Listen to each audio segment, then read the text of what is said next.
نحمده ونصلي على رسوله الكريم أما بعد فأعوذ بالله من الشيطان الرجيم بسم الله الرحمن الرحيم رب اشرح لي صدري ويسر لي أمري واحلل عقدة من لساني يفقهوا قولي رب زدنا علما اللهم فقهنا في الدين اللهم إنا نسألك علما نافعا وعملا متقبلا ورزقا طيبا اللهم انفعنا بما علمتنا وعلمنا ما ينفعنا وزدنا علما آمین یا رب العالمین۔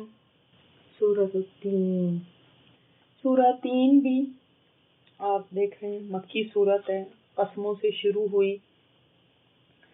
اور حضرت براء بن عازب بیان کرتے ہیں کہ آپ صلی اللہ علیہ وسلم ایک سفر میں تھے، آپ نے عشاء کی ایک رکعت میں سورہ تین پڑھی اور میں نے آپ سے زیادہ خوش آواز کسی کو نہیں سنا، اتنی خوبصورت پڑھی تھی۔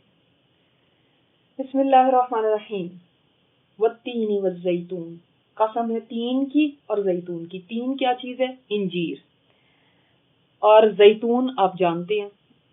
اب تین جو ہے ویسے بھی اگر اس پھل کو دیکھا جائے، انجیر کا پھل اور زیتون، یہ دو مشہور پھل ہیں۔ انجیر جو ہے وہ عمدہ ہے، لذیذ ہے، اس میں فضلہ فالتو مادہ نہیں ہوتا، اور بڑی اس میں غذائیت ہے، جلدی ہضم ہو جاتی ہے اور دوا کے طور پہ بھی یوز ہوتی ہے، طبیعت کو نرم کرتی ہے، بلغم کو تحلیل کرتی ہے، گردوں کو صاف کرتی ہے، مثانے کی پتھری کو توڑتی ہے، تو بواسیر وغیرہ کو ختم کرتی ہے۔ تو یہ بہت سارے اس کے فائدے ہیں۔ اور زیتون کے تو آپ آج کل بہت ہی سنتے بھی ہوں گے کہ کتنا اولیو کا فائدہ ہے، یہ بھی مشہور پھل ہے، اور یہ بھی اس کا تیل بھی یوز کیا جاتا ہے، تیل بھی بیسٹ آئل اس کو کہا جاتا ہے، کولیسٹرول بھی اس میں نہیں ہوتا، آج کل تو ریکمینڈ بھی کیا جاتا ہے کہ یہی یوز کیا جائے۔ اور آپ صلی اللہ علیہ وسلم نے یہ بھی فرمایا کہ زیتون کی مسواک کیا خوب ہے، وہ مبارک درخت ہے، وہ بدبو کو زائل کرتا ہے اور منہ کو خوشبودار بناتی ہے یہ مسواک۔ تو یہ حدیث کی کوئی زیادہ اس کی وہ تو نہیں مجھے ملی سند، لیکن پھر بھی زیتون کے اس سے یعنی یہ پتہ چلتا ہے کہ اس کا سورہ نور میں بھی ذکر آیا۔ اور یہاں پہ بھی اگر ان دو پھلوں کو لیا جائے تو تین اور زیتون دونوں کے بہت زیادہ فائدے ہیں، ٹھیک ہے۔ ایسا کیوں نہیں کرتے آپ لوگ اپنے بچوں کو قرآن میں جتنے پھل آئے ہیں کسی دن وہ لے کر آئیں اور ان بچوں کو بتائیں کہ یہ سارے پھل، ایک ان کی ایگزیبیشن کریں کہ آج ہم یہ پھل کھائیں گے، تو ان کو ڈسپلے کریں اور بچوں کو دکھائیں، اس سے ذرا زیادہ یاد رہتا ہے نا۔ اچھا، تو یہ جو چیزیں ہیں ایک یہ بھی مراد ہو سکتی ہیں، لیکن بعض مفسرین کہتے ہیں جیسے ابن عباس نے فرمایا کہ تین سے مراد نوح علیہ السلام کی مسجد ہے جو جودی پہ بنی تھی، جودی پہاڑ تھا نا جہاں پہ ان کی کشتی رکی تھی جا کے، اور زیتون سے مراد بیت المقدس ہے جہاں پہ آپ کو پتہ ہے عیسیٰ علیہ السلام کی بھی پیدائش کے وہ مقام کہتے ہیں۔ اور یہ بھی کہا جاتا ہے کہ یعنی تین اور زیتون سے مراد یہ یروشلم کا سارا ایریا ہے، کیونکہ یہاں پہ ہی زیادہ یہ پھل پائے جاتے ہیں، اور دنیا میں سب سے زیادہ یہ پھل وہیں کے مشہور ہیں، یروشلم کے۔ اچھا، میں آپ کو بتاؤں گی کہ کیوں یہاں کی قسم کھائی گئی۔ تو آپ نے دونوں باتیں لکھ لی ہیں نا کہ یہ بھی حضرت نوح علیہ السلام کی کشتی جہاں پہ رکی تھی وہ مقام بھی، اور زیتون سے مراد بیت المقدس تو حضرت عیسیٰ کی پیدائش کا مقام بھی، اور پھر آگے وَطُورِ سِینِین، اور طور سینا کا۔ طور پہاڑ، ایسا پہاڑ جہاں پہ گھنے درخت ہوں، اس کو طور کہتے ہیں، اور سینا وادی کو صحرائے سینا بھی کہتے ہیں، سینائی بھی کہتے ہیں، تو وہ یہ اسی کے ارد گرد کا ایریا ہے۔ اور یہاں پہ کیا ہوا تھا اس کا آپ کو کچھ یاد ہے؟ یہاں پہ کیا ہوا تھا؟ موسیٰ علیہ السلام کو نبوت ملی تھی، اور جو موسیٰ علیہ السلام کو تورات کی تختیاں بھی ملی تھی وہ یہی ملی تھی۔ وَهَذَا الْبَلَدِ، اب یہ ان کی قسمیں کھائیں، اور قسم ہے البلد کی، شہر کی، کون سا؟ الامین، جو پرامن ہے۔ اور سب دنیا میں سب سے پرامن شہر کون سا ہے؟ مکہ، جہاں کی گھاس تک توڑنی، جہاں پہ کوئی کسی قسم کا کسی کو بھی نقصان دینا، کوئی خون خرابہ، کسی کی چوری، کسی کا، یہ سب حرام ہے وہاں پہ۔ تو وہ سب سے پرامن مقام، پیسفل سٹی جس کو کہہ سکتے ہیں، وہ ہے۔ ان 3 جگہوں کی قسم کھائی اللہ تعالیٰ نے، اور 3 جگہوں کی قسم، اس میں کیا ایسی کوئی خاص بات ہے؟ یعنی آپ یہ دیکھ لیں کہ یہ دنیا کی سب سے زیادہ زمین پہ جو سب سے زیادہ عزت والی جگہیں ہیں ان کی قسم کھائی ہے۔ کیوں وہ عزت والی ہیں؟ کیونکہ آپ کو جیسے میں بتایا کہ یہ کس سے ریلیٹڈ ہیں یہ جگہیں، تو وہ آپ کو اب اندازہ ہو گیا ہوگا کہ یہ وہ جگہیں ہیں جہاں پہ نبیوں سے اللہ تعالیٰ نے کلام فرمایا، ان کے اوپر وحی اتری ہے۔ اگر ہم تینی والزیتون سے جیروسلم لیں تو سب سے زیادہ پیغمبر انبیاء کا مسکن یہی رہا ہے، اور مدفون بھی یہیں پہ سب سے زیادہ، یہیں پہ سب سے زیادہ پیغمبر آئے تھے۔ اگر ہم اور طور سینین تو آپ کو پتا چل گیا موسیٰ علیہ السلام سے ریلیٹڈ، اور ھذا البلد الامین میں کون پیدا ہوئے اور کن کو نبوت ملی، آپ صلی اللہ علیہ وسلم۔ تو اس لحاظ سے دیکھا جائے تو پیغمبروں کی، جہاں پہ پیغمبروں کے اوپر وحی نازل ہوئی، ان کی یعنی ان جگہوں کی بات ہوئی ہے، یہاں پہ ان کی قسم کھائی گئی ہے اور ان کی عظمت بیان کی گئی ہے، جہاں پہ دنیا کے بیسٹ انسانوں کو اللہ تعالیٰ نے ان سے کلام کیا تھا۔ اور اگر ہم 3 سے مراد لیں کہ نوح علیہ السلام کی کشتی جہاں پہ اتری، زیتون سے مراد ہم نے لیا عیسیٰ علیہ السلام کی مقام پیدائش، طور سینین سے موسیٰ علیہ السلام سے جس سے جہاں پہ کلام کیا گیا، ھذا البلد الامین، تو 2 لوگوں کا ہمیں ذہن میں آتا ہے، ایک آپ صلی اللہ علیہ وسلم اور ایک ابراہیم علیہ السلام، جن کی اولاد سے ہی تو یہ شہر آباد ہوا تھا۔ تو پھر آپ دیکھیں گے کہ ان قسموں میں 5 اولو العزم جو پیغمبر ہیں، آپ کو پتا ہے نا، نوح علیہ السلام، ابراہیم علیہ السلام، موسیٰ، عیسیٰ علیہ السلام اور نبی علیہ السلام، ان سب کا ذکر ان کے مسکنوں کا یہاں پہ آ گیا۔ ٹھیک ہے، تو اب یہ بیسٹ لوگوں کی بات آئی، ان کے جگہوں کی بات آئی، اور اللہ تعالیٰ نے قسم کھا کے کیا فرمایا، لَقَدْ خَلَقْنَا الْإِنسَانَ فِي أَحْسَنِ تَقْوِيمٍ۔ البتہ تحقیق، یہ بھی دیکھیں تاکید ہے، اس میں لا بھی ہے تاکید اور قد بھی تاکید ہے، دونوں تاکیدیں ہیں۔ قسموں کھانے کے بعد 4 قسمیں کھائیں اور پھر فرمایا انسان کو ہم نے بہترین ساخت پہ پیدا فرمایا، یعنی انسان کو اللہ تعالیٰ نے بڑی عزت دی ہے، اس کو جو فزیکلی بھی پیدا کیا، ساری مخلوق سے زیادہ بہترین اس کو پیدا کیا۔ جس حالت میں یہ ہوتا ہے، جیسے یہ چلتا ہے، دیکھیں کھڑا ہوتا ہے، یہ باقی مخلوق 4 پاؤں پہ چل رہی ہوتی ہے، وہ نیچے جھکی ہوتی ہے، انسان سیدھا کھڑا ہوتا ہے۔ اللہ تعالیٰ نے اس کے کھانے پینے کے لیے بھی جو بیسٹ سامان ہے وہ اس کے کھانے پینے کے لیے رکھا۔ اللہ تعالیٰ نے فرمایا سورہ بقرہ میں، هو الذی خلق لکم ما فی الارض جميعا، جو بھی زمین پہ پیدا کیا سب تمہارے لیے پیدا کیا۔ یہ سب پھولوں کی خوشبو ہے یا خوبصورتی ہے، درختوں کی گرینری، اور آپ جو یہ لیکس اور یہ سب دیکھتے ہیں اور وہاں سے محظوظ ہوتے ہیں، یہ سب سامان خوبصورتی کا کسی شیر، چیتے، بندر کے لیے نہیں بنایا، انسان کے لیے بنایا۔ وہ اسے کیا محسوس ہوں گے، وہ کسی سے کیا لذت محسوس کریں گے، انسان محسوس کرتا ہے۔ تو کھانے پینے کی چیزوں میں بھی سے بھی بیسٹ چیز انسان کھاتا ہے۔ پھر دیکھیں وہ بول سکتا ہے، وہ اپنا بیان کر سکتا ہے اپنی بات کو، وہ غور و فکر کر سکتا ہے، وہ اس کے پاس اللہ نے عقل دی ہے، وہ سوچ سکتا ہے، سمجھ سکتا ہے، جو دوسروں کے پاس یہ کیپیبلٹی نہیں ہے۔ تو جسمانی طور پہ بھی، ذہنی طور پہ بھی اس کو بیسٹ بنایا ہے۔ یہ اللہ تعالیٰ نے ایک بیسٹ تخلیق کی ہے، اور پھر اس کو شرف دی ہے، اس کو عزت دی ہے کہ ملائکہ سے اس کو سجدہ کرایا۔ لَقَدْ خَلَقْنَا الْإِنسَانَ فِي أَحْسَنِ تَقْوِيمٍ۔ تو پہلے پیغمبروں کی جگہوں کا ذکر، پھر جہاں پہ ان کے اوپر وحی آئی، پھر اس کے بعد اللہ تعالیٰ نے انسان کا شرف بیان کیا کہ انسان کو اللہ نے کتنے اونچے پیڈسٹل پہ بٹھا دیا کہ ساری مخلوق، سمجھ لیں، ایسے ہی سمجھے نا کہ ساری مخلوق اس سے نیچے ہے۔ جب ہم کہتے ہیں انسان اشرف المخلوقات ہے تو کیا مطلب ہوتا ہے اس کا؟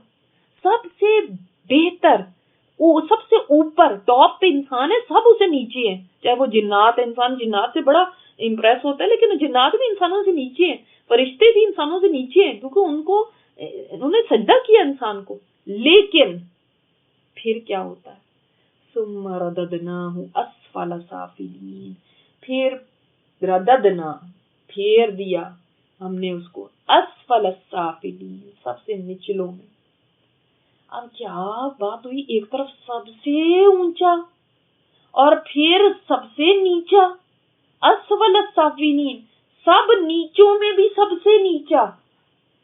یعنی ایک طرف انسان ہائٹ پہ تھا اور اس کے بعد گرا بھی تو ایسا گرا کہ کوئی اسے نیچے ہو ہی نہیں سکتا، اتنا نیچے گر گیا. کیسے یہ ہوا؟ کیسے انسان نیچے گر گیا؟ جب وہ کچھ ایسے کام کرتا ہے تو وہ اپنے آپ کو گرا دیتا ہے. جب وہ گرنے بھی لگتا ہے نا تو وہ کسی اس پہ رکتا نہیں ہے، پھر وہ اتنا نیچے گرتا ہے کہ پھر اس سے نیچے کوئی اور ہے نہیں.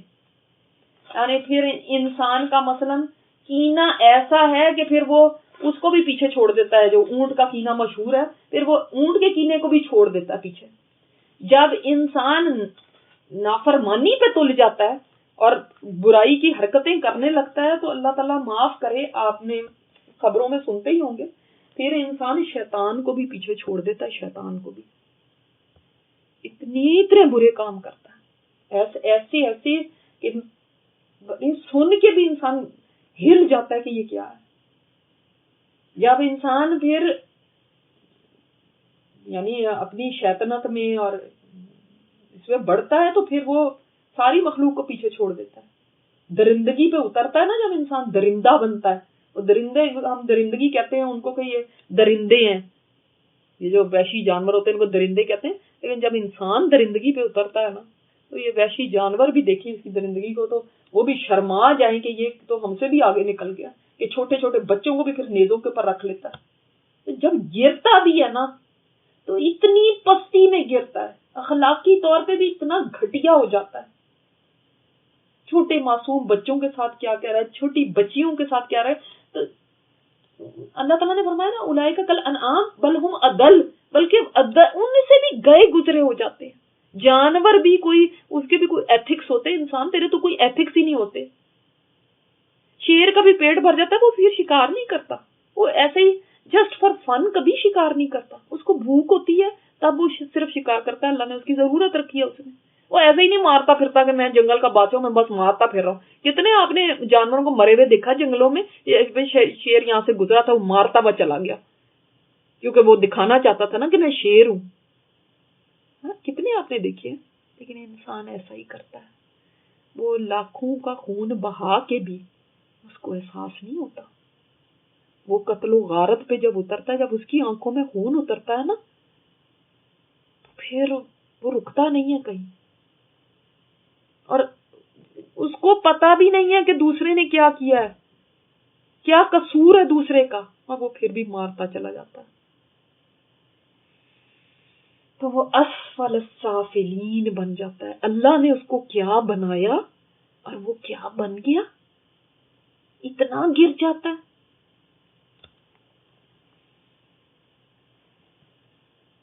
سوائے کچھ لوگوں کے جو اس چیزوں سے بچ جاتے ہیں. اور پھر اسفل السافلین انسان اس وقت بھی تو بنتا ہے، لوئسٹ آف دا لو اس وقت بھی تو بنتا ہے نا جب وہ کفر اختیار کرتا ہے، شرک کرتا ہے. آج تو کتنا لوئسٹ آف دا لو چلا گیا ہے کہ اللہ تعالیٰ معاف کرے. یعنی رونے کو دل کرتا ہے کہ جب ایسے لوگ موجود ہیں جو کہتے ہیں کہ ہم ڈیول ورشپر ہیں، ہم سیٹن ورشپ کرتے ہیں، شیطان کی پوجا کرنے والے.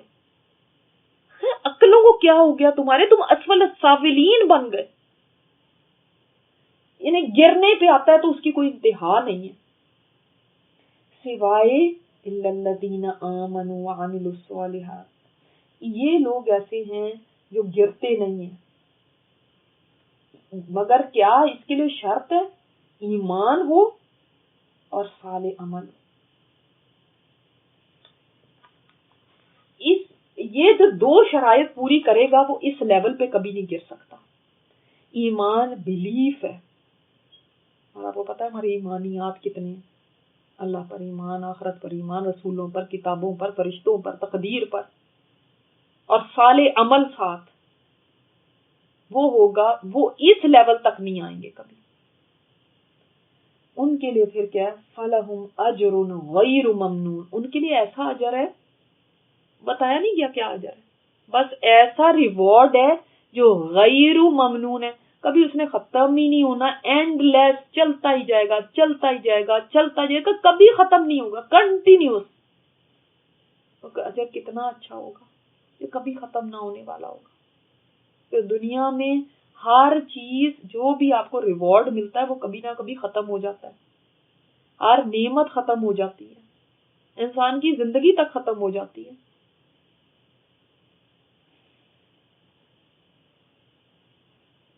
تو ان کا ریوارڈ شروع ہوگا لیکن اس کا اینڈ کوئی نہیں ہوگا۔ اور سچ بات ہے کہ جو ایمان لا کے صالح عمل کرتے ہیں ان کا تو ریوارڈ اس دنیا سے ہی شروع ہو جاتا ہے، اس دنیا میں ہی اللہ تعالیٰ ان کو ایسا سکون دے دیتا ہے، ایسے اللہ تعالیٰ کے ساتھ ان کا کنیکشن ہو جاتا ہے، وہ جو ان کو اطمینان قلب ملتا ہے نا، وہ یہیں پہ اللہ کی رضا میں راضی رہنے والے ہوتے ہیں۔ پھر اس کے بعد جو ان کو اطمینان قلب ملتا ہے وہ تو ان کی جنت ہی ہے نا۔ جیسے امام ابن تیمیہ کو جب قید خانے میں ڈالنے لگے تھے تو وہ فرمایا تھا میری جنت تو میرے اندر ہے، وہ میرے سے کوئی بھی نہیں چھین سکتا، تو مجھے چاہے قید خانے میں ڈالو جائے۔ فَمَا يُكَذِّبُكَ بَعْدُ بِالدِّينِ، تو کون ہے جو جھٹلائے گا تجھ کو بعد بالدین، بعد جزا سزا کے، یا دوسرا بعد اس سے مراد قیامت کا دن بھی ہے، یعنی کون ہے کسی کو جھٹلائے گا اے نبی آپ کو اس کے بعد، یہ جو ساری باتیں سننے کے بعد جزا سزا کے دن کو ہم کیسے جھٹلا سکتے ہیں؟ جزا سزا کے دن کو، اس بات کو کوئی جھٹلا ہی نہیں سکتا، جو بھی انسان اپنا ذہن کھول کے سوچے وہ کیسے ریجیکٹ کر سکتا ہے۔ دوسرا معنی ہے بعد بالدین، یعنی دین کو کون جھٹلائے گا، یعنی اب جب یہ اتنی باتیں ہو گئیں، جب اللہ تعالیٰ نے یہ سب بات بتا دی اپنے نبی کی زبانی، تو دین اسلام کو کیسے تم ریجیکٹ کر سکتے ہو؟ کون ریجیکٹ کر سکتا ہے؟ انسان تم کیسے کر سکتے ہو ریجیکٹ؟ اس ذکر کے بعد، یہ ساری باتیں ہونے کے بعد کون آپ صلی اللہ علیہ وسلم کو جھٹلانے پر آمادہ ہو جائے گا؟ الیس اللہ باحکم الحاکمین، کیا نہیں ہے اللہ سب فیصلہ کرنے والوں میں سب سے بڑھ کر فیصلہ کرنے والا؟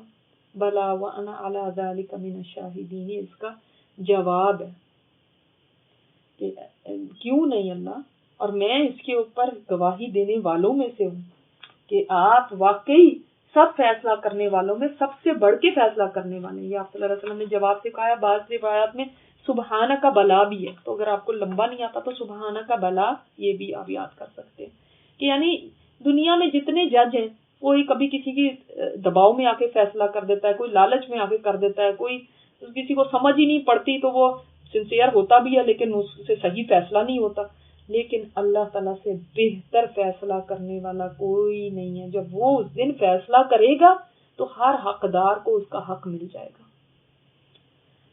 سبحانک اللہم و بحمدک، نشہد ان لا الہ الا انت، نستغفرک و نتوب الیک۔